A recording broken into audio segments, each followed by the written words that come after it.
When the facts bend reality, this is beyond plausible.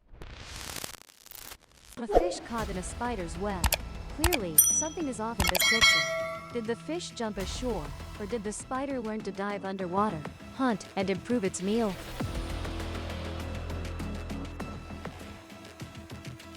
S web is attached to submerged aquatic plants, and if you look closely, you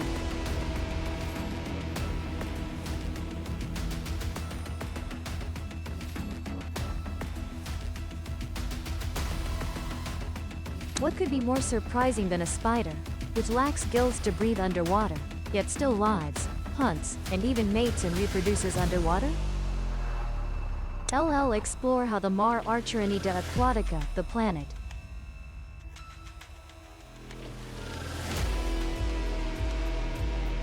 The diving art of the Archeronida aquatica spider.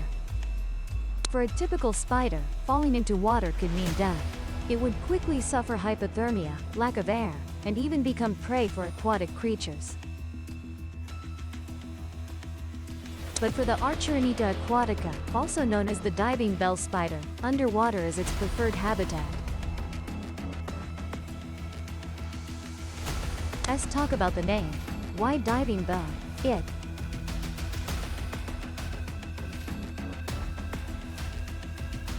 Or perhaps humans mimic them. Since the 4th century BC, Aristotle described how divers lower the bell into water, trapping air inside to create a breathing station for underwater exploration. Alexander the Great, born 356 BC, died 323 BC, Aristotle's great student, also used a glass bell for diving during his ocean expeditions. He even brought a dog, a cat, and a rooster on this special journey. These animals luckily became the first representatives of their species to dive to the seabed.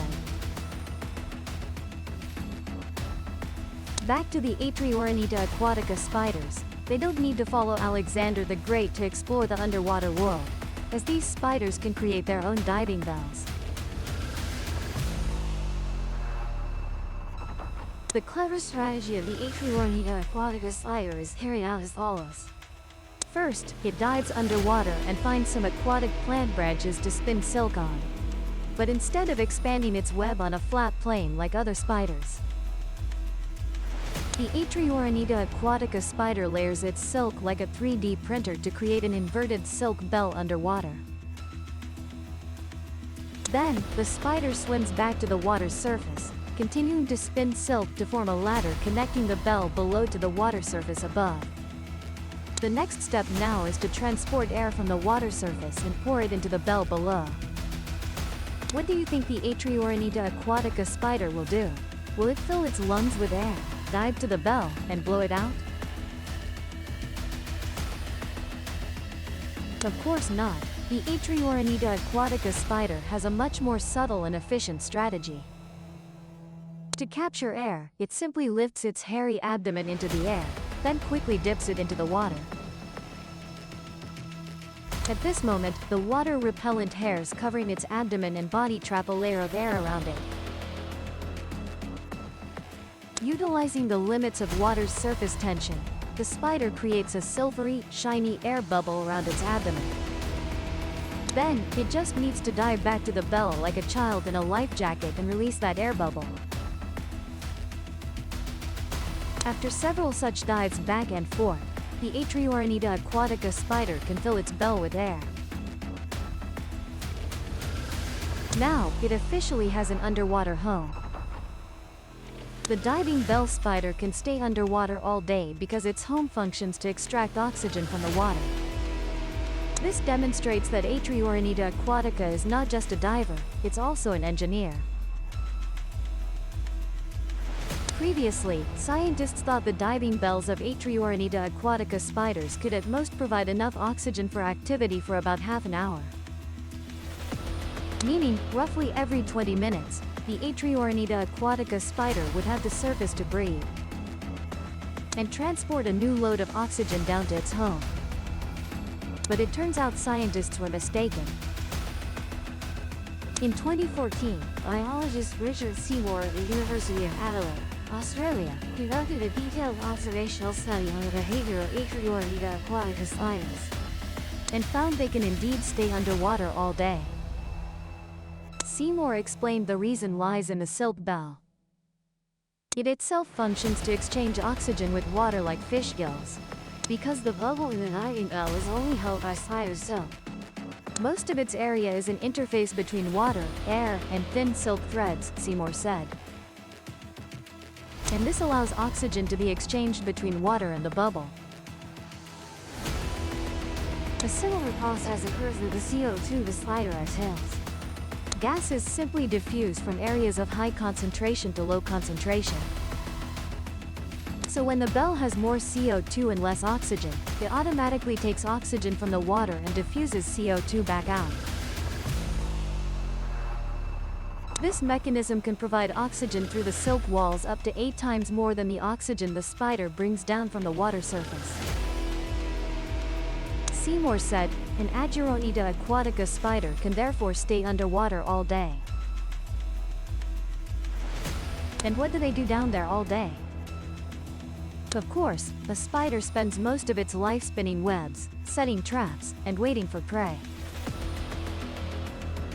The Ageronida aquatica spider itself is a formidable underwater hunter. It also has enough venom to subdue small fish and crustaceans caught in its web.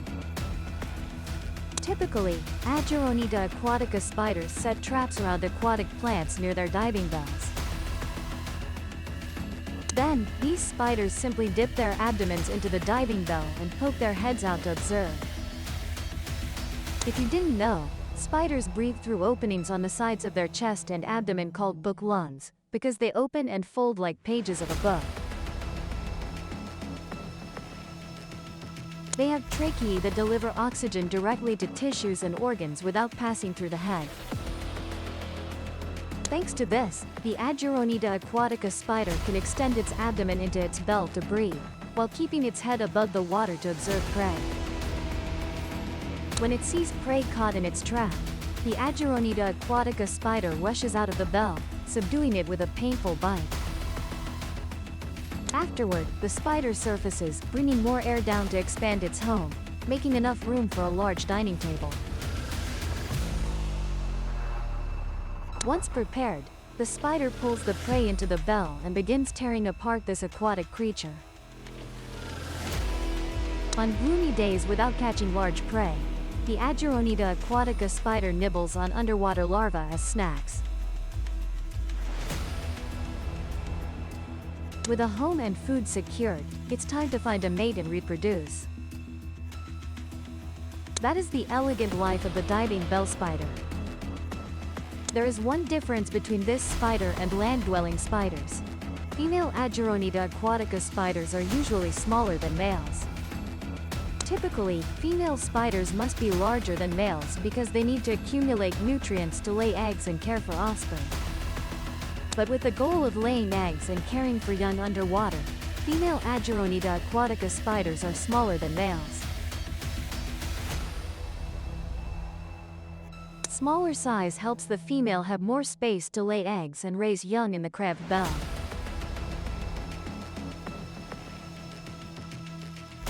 In contrast, male Ageronida aquatica spiders must swim in water to find females, so they need larger bodies to swim more powerfully.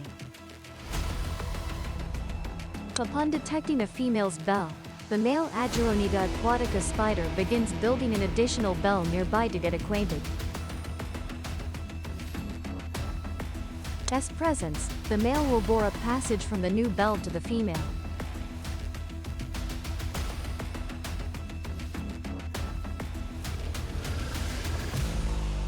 The two spiders mate, and after each time, the female Ageronida aquatica lays 30 to 70 eggs.